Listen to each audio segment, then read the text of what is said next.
Welcome to Nanteos Mansion. My name is Avernia, named after one of the many owners of this fine establishment.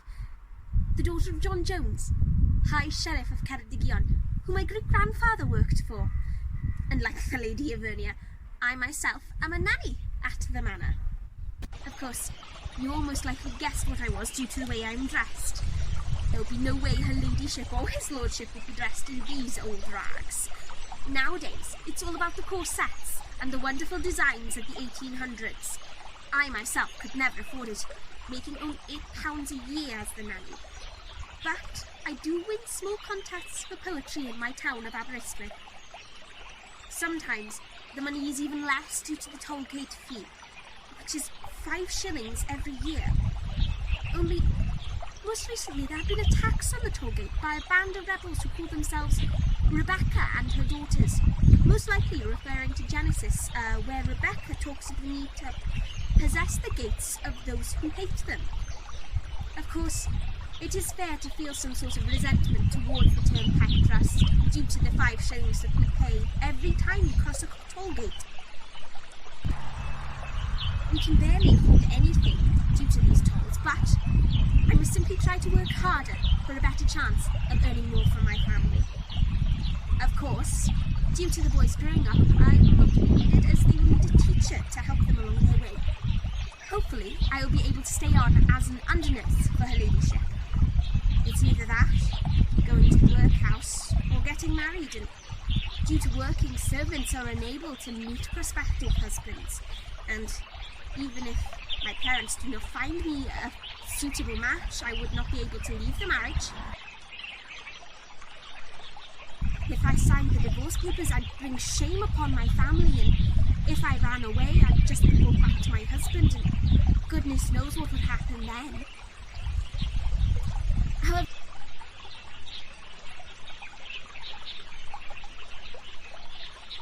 However, her ladyship is very kind and has given me permission to attend a soiree she is holding in the evening to find suitable matches for her boys for an arranged marriage. It sounds harsh and cruel, as most people would like to marry for love, but in this day and age it is just not feasible. You have to marry for money and status to live a secure life. The workhouse wouldn't be the worst thing, as I could probably get a job there as a teacher or a matron.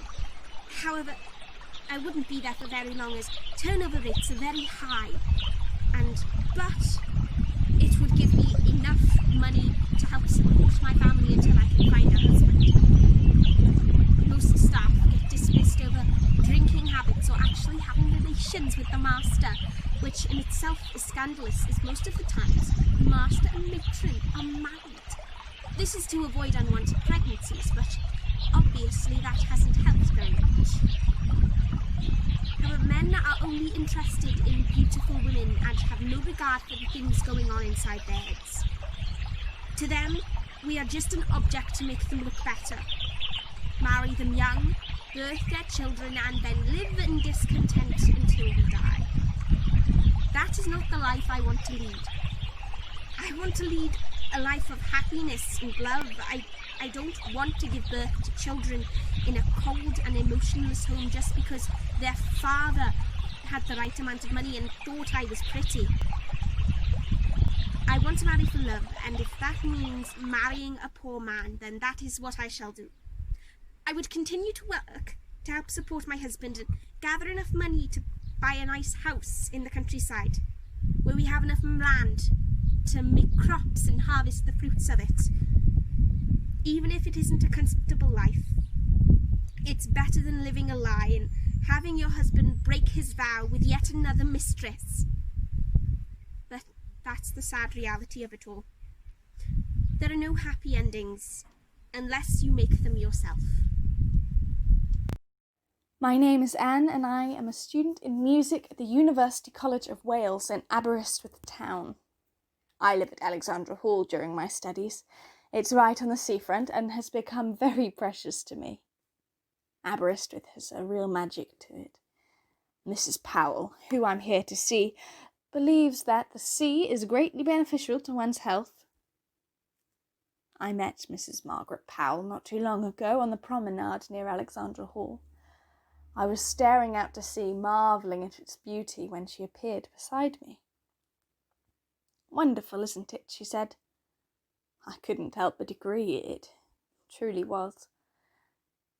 "Wonderful," I replied, saying, "You know, it's days like this when all I need do is look out at the grand ocean and see all the possibility of what could be in this world. When I look out there, I feel inconsequential. I'm but a tiny dot on this earth. She holds more power than any of us could ever imagine. Yet she carries herself with such grace. She dances along the beach on warm summer days, frolicking with the children. But on harsh winter days she shows no mercy, flinging herself at our town, threatening to tear it all down and reclaim it, reminding us of the power she alone holds. On calm days she is freedom in its highest form. A breath of air, a change, a chance to start anew. And I will always thank her for it." We stayed in a companionable silence for a few moments before Margaret spoke again. "It certainly is something special," she said. "And there's nothing like a bit of sea air for one's health." We introduced ourselves, and she told me she lives at Nanteos. She was even kind enough to invite me to visit the gardens and have tea sometime. I had heard wondrous things about Nanteos, and I must say, all my expectations were far surpassed. It is truly beautiful. I have visited Margaret on a few different occasions, but today is my first time being invited to one of the balls. Which reminds me, I must find Margaret, as she offered me a dress to wear for the ball tonight. I wonder where she is.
I am dreaming of the mountains of my home, of the mountains where in childhood I would roam.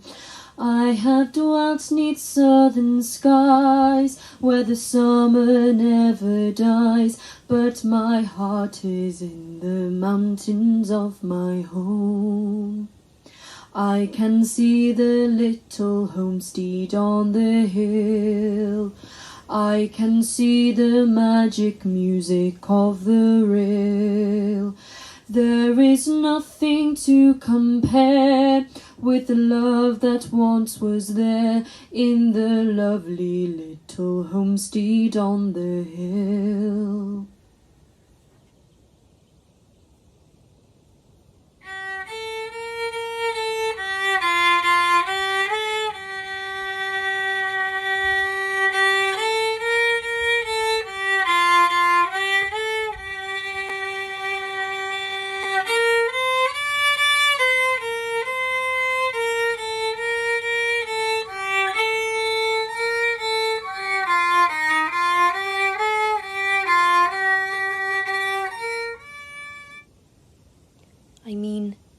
This is Wales. Look at the mountains. Look at the skies. Look at the hills. I'm so lucky to live here. I wouldn't think of living anywhere else. But work is work, and I love being a maid.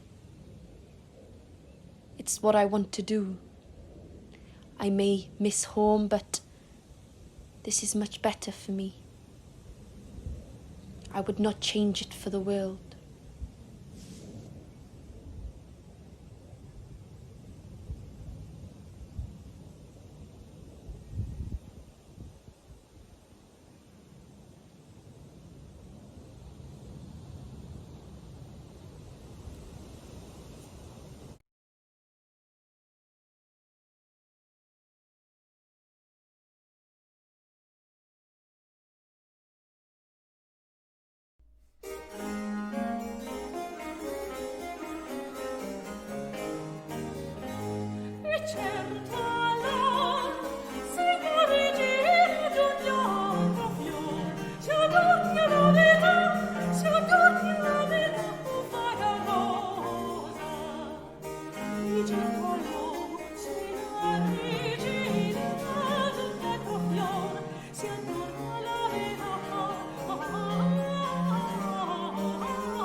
Hello? Mrs. Powell? Maggie? Anyone home? Coming! Oh, Anne, it's lovely to see you. I wasn't aware you were visiting today. How are your studies at the university? How are you finding Alexandra Hall? I know how hard it is to be it away from home.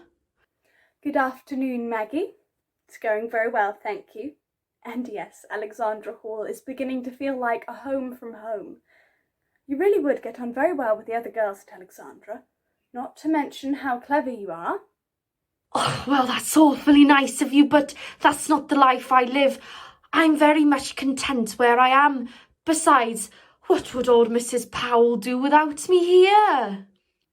Ah, yes, of course. I'm here to see her. I sent her a letter informing her of my visit. I'm here to try on a dress for the ball tonight. Last time I saw Margaret, she mentioned she had many spare dresses, one of which might suit me, and that I must come visit sometime to try a dress on for the ball. And who am I to turn down such a generous offer? Oh, what a lovely offer. I shall go fetch her now. Wish me luck. Good luck.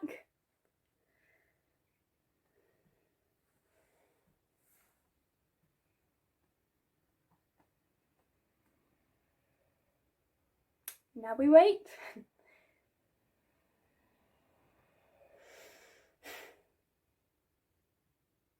You know, Margaret is a very peculiar woman, as I'm sure you will soon find out.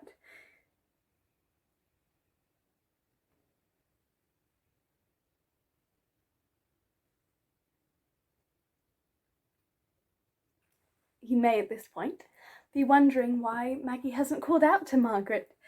Well, you see, Margaret is terribly deaf. She carries with her a rather large ear trumpet, and any time she's caught without it, be warned, no matter how much you scream and shout, she wouldn't so much as bat an eyelid. That's why, every time Margaret has visitors, Maggie must search the whole estate to find her. I once came here and had to wait an hour before Maggie had to give up the search and I had to return home. Let's hope she's easier to find today. Oh, any luck? Afraid not. You haven't seen her come past this way, have you? Oh, there she is. Margaret, it's me, Anne. Oh well, it was worth a try, wasn't it? Don't worry, I'll go fetch her back now. It would seem today is one of the lucky days Margaret is found. Anne, is that you? Move a little closer, dear. I can barely see you all the way over there. Good afternoon, Margaret. It's lovely to see you. How are you today? I'm doing as well as anyone, my dear. I'm here regarding a letter you sent last week saying you might have a dress for me to wear for the ball tonight. Well, that can't be right. The ball isn't until Saturday. See, I'm afraid today is Saturday. Do speak up, dear. You're terribly soft-spoken. You must speak up, or no one will listen to what you have to say. I said, today is Saturday. Oh, there's no need to shout, dear. I'm not deaf. It can't possibly be Saturday already. I'm afraid it is, ma'am. My, where does the time go? You know, my husband and I used to throw so many more balls than this. Life of the party, Edward. He was in the partying spirit, whether there was a party happening or not. He drank like a fish out of the pond. Well, are you coming or not? You know, I once heard that when Margaret's husband was very drunk, she would raise a white flag to tell a certain Lord Astwyth to come and visit her. Do you know if that's true? Hush, she might hear you. Well, Lord Astwyth did come to stay, very often in fact. Whenever Mr. Powell was drunk or away, he would come and stay in the Blue Suite. My. Do keep up. You're both terribly slow. One might think young women of your age might be more sprightly. And is it true that she... Hush, or she'll have you in front of her cannon for target practice. Her what? Well, there are sometimes these competitions for who has the best aim during target practice, and Margaret is always very keen to take part. However, Margaret is a very poor shot, so she uses a small cannon instead of a pistol. A cannon? Goodness. Do stop your wittering away. It is most loathsome. If you have something to say it loud enough that we might all hear. Yes, ma'am. Tell me, Anne, how is Aberystwyth? As lovely as ever. The waves aren't as ferocious this time of year, which is a blessing, and when the sun comes out, the beach is just beautiful. It always gets busier this time of year, though. The silence of winter has been fast replaced by a bustling summer. I shall be visiting the seafront again soon. Nothing like a bit of sea air for one's health. Ah, here it is. One of my old dresses I have no use for anymore. Maggie will help you change. Of course, Mum. Now I'm afraid I must leave you. I promised the horses I would pay them a visit. Thank you so very much, Margaret. I look forward to seeing you at the ball this evening. Ah, right. Yes.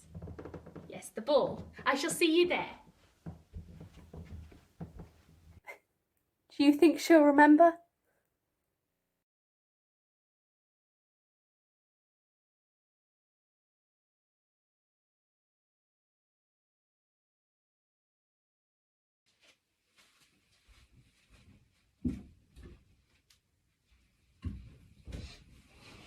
Hello, Vernia. Oh, are you well? Oh, Maggie. It's awful. I'm going to be out of work soon. What am I going to do? Oh no, why's that? What's happened?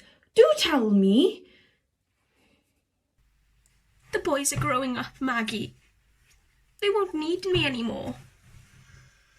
Soon they'll have a tutor and I'll not be needed. You must look on the bright side of Vernia. You've worked here for many years. They would not let you go just like that. But that's all I can think of, Maggie. I knew my stay was limited here, but time flies by so soon and they'll get in a tutor. I just hope I can get a good recommendation from her ladyship or his lordship so I can get another place of employment. Or that they'll keep me on here as an under-nurse or a maid to the house. I don't want to leave everyone here. Oh, don't say that. I'm sure they'll still need you. You mustn't think of the negatives. You don't know that, Maggie. Maids and nurses are easily replaceable. Do you remember Nurse Laura? Because I'm sure my lady doesn't. She had 1 week and then she was kicked out.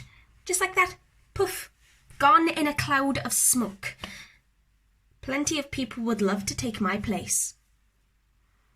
Yes, but you mustn't forget that Nurse Laura was always late to work and her ladyship got fed up with her. You've not once been late. You've always been on time and efficient. But still, what about Nurse Ruby? Practically perfect in every way according to her ladyship. Then, a month later, she was gone. I don't want that to happen to me. I won't be able to find a position or a husband. You mustn't worry, Vernia. We all have doubts at times. You just need to think of the positives and work through your negative thoughts. But how? It's not just the lack of jobs that worries me. It's everyone in the house. Usually Nurse Cook doesn't have enough time to air the beds, so I do it for her. What'll happen after I leave? Will she be made to leave because the beds aren't aired? What about head gardener William? He's always so tired and forgets to eat after working for the day. What happens if he just collapses one day? And what about the children? Michael has consumption. What if someone doesn't know that and he just perishes? Oh, goodness.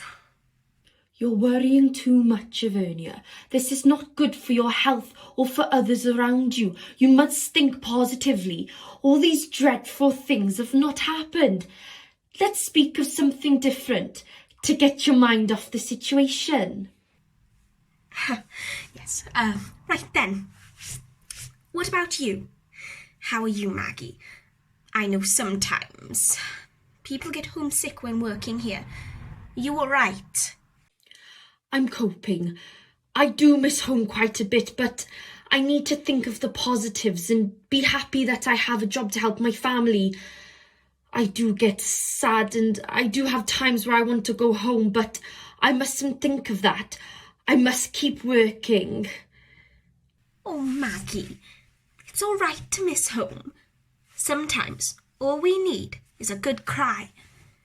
Maybe you could ask her ladyship for the day off to visit them. I'm sure she'll be more than happy to give it. You've been such a help to her and others. You've probably worked more than anyone in this house. Even old William. And he's 64. I know. I just feel that it's unprofessional to do so, so I just carry on. I do send them the odd letter, but I don't think a visit would be necessary, especially as I've only worked here a year. Maggie, year or not, you've been the busiest bee in the garden. Her ladyship has bragged about you so much to her friends that all of her party knows who you are. You haven't taken a day off since you arrived. Goodness knows you're entitled to it. I just don't think that I would be entitled to a day off, especially as I don't have a good enough reason to go home. If Mum or Dad was sick, then yes. But they're not. That much is true, Maggie. Maybe we could arrange something. When Nurse Cook goes into Aberystwyth, ask to go with her. I've already checked, and it is your rare day off. Her ladyship doesn't need you for anything. Nurse Cook will happily help you, as long as you actually do work when you're in town with them. Maybe. I'll see how I feel at the time. I would prefer to just stay at work and in my keep. Maggie, I have to confide a secret in you. You cannot talk about it to anyone. Do you swear? Of course. What's the secret? My parents have had an offer for me, and I'm currently considering it, even though they have turned him down. What's the offer? A small amount, but eternal love. Are you going to accept it? My parents will disapprove, but I think I will. We might struggle a bit, but I'd rather marry for love than for money. Yes, of course you would. You must be careful, though, as it will most certainly cause an uproar. Both here and at home with mother and father, but Frederick and I love each other. Nothing will get in the way of that. Yes, it will not go down very well. However, I must leave now, as Anne is probably wondering where I've gotten to. I will not speak of this to anyone. Thank you, Maggie. I greatly appreciate it. I will see you later at dinner tonight. Jack is cooking cowl, so you might want to be quick. You know how much William loves cowl. It's my pleasure. Yes, I do love cowl. I'll see you tonight. Goodbye, Avernia. Goodbye, Maggie.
Paistrin o gadrau, rhai, o gwrn balalod ban rhai. Chwi do, gaeth gochaning gychaning saith gau. Paistrin o gadrau, rhai, o gwrn balalod ban rhai. Chwi do, gaeth gochaning gychaning saith gau. Paistrin o gadrau, rhai, o gwrn balalod ban rhai. Chwi do, gaeth gochaning gychaning chwech gau.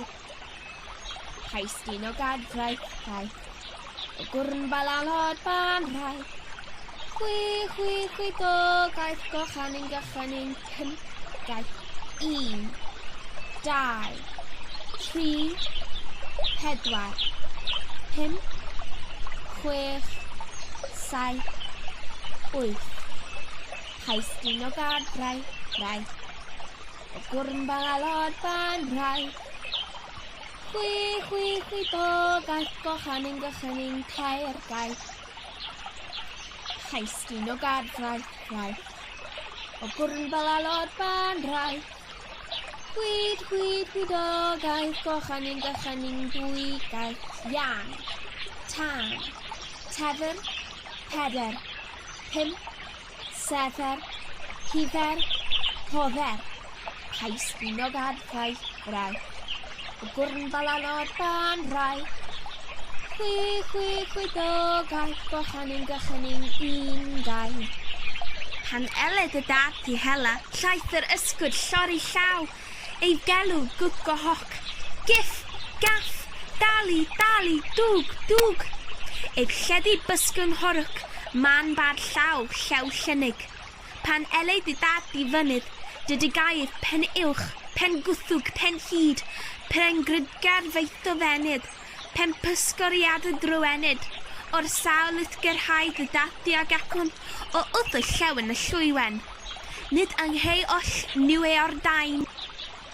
Paistrin o gadrau, rhai, o gwrn balalod ban rhai. Chwi do, gaeth gochaning gychaning saith gau. Paistrin o gadrau, rhai, o gwrn balalod ban rhai.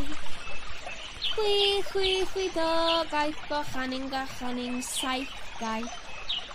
Paistrin o gadrau, rhai, o gwrn balalod ban rhai. Chwi do, gaeth gochaning gychaning chwech gau. Paistrin o gadrau, rhai, o gwrn balalod ban rhai.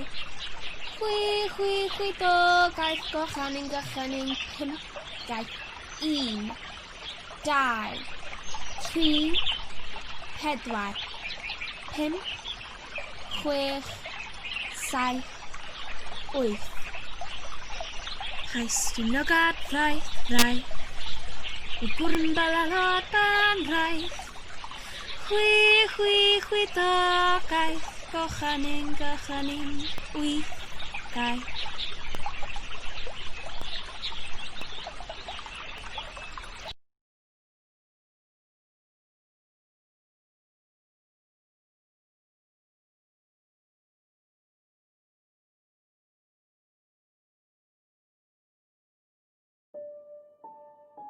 I wander these halls all night and all day, searching for secrets in my gown of grey. My love for dear William holds fast and holds true, but the gifts he bestowed me, pray, where are you? The jewels of our love shone clear, bright and new, a present for me with love from you, a treasure so precious only I should touch, strings of fine pearls only I must clutch. So they're hidden away from prying eyes, from the gossiping maids who tell only lies, from those greedy enough to steal my jewels. For I know they are selfish, and it seems they are fools. Sometimes I search through day and through night. Tonight I must search by a dim candlelight. Tonight Nanteos is full of life, full of guests. Won't you leave me alone, you foolish pests? I continue my search in silent solidity. I must find my jewels or I am not free. They're somewhere here, soon you'll see. The fine jewels of our love belong solely to me. So I must wander these halls all night and all day to find my jewels in my gown of fine grey.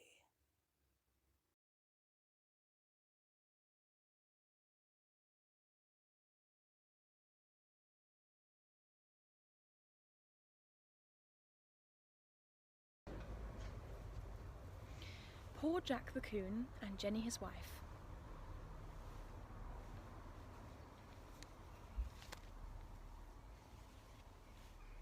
Jack and Jill went up the hill to fetch a bucket of water. Jack fell down and bumped his crown and could... Why does it have to be me that falls down the hill? You're clumsy. I'm not clumsy. I'm as fast as the winding trees. Well, it's the rhyme, hubby. Now, let me try and recall it. Why can't it go more like this? You know, Jack and Jill went up the hill to fetch a bucket of water. All the water was drank by Jack, and Jill was the one who fell down a crack. There isn't a crack anywhere, that's why, Jack. Anyway, Hill and Jill rhyme a lot smoother. Crack. Who is this Jill? I mean, your name's Jenny. She's a very pretty girl, okay? I wish I could be part of a rhyme. You know, Jill is a much nicer name than Jenny. Ah! All these names! So complicated to keep track of.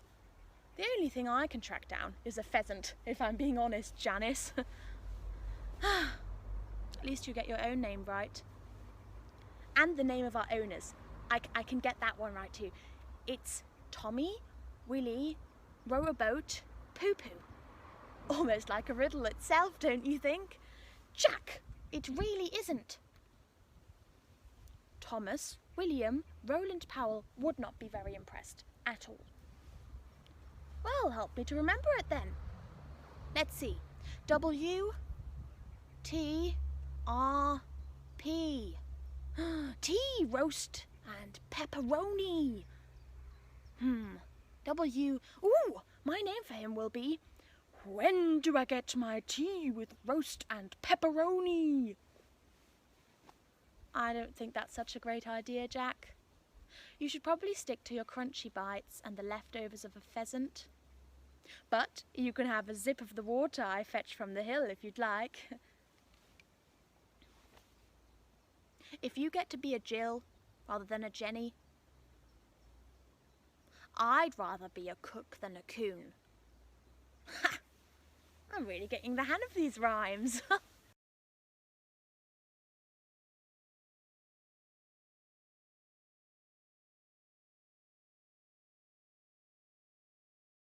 To thy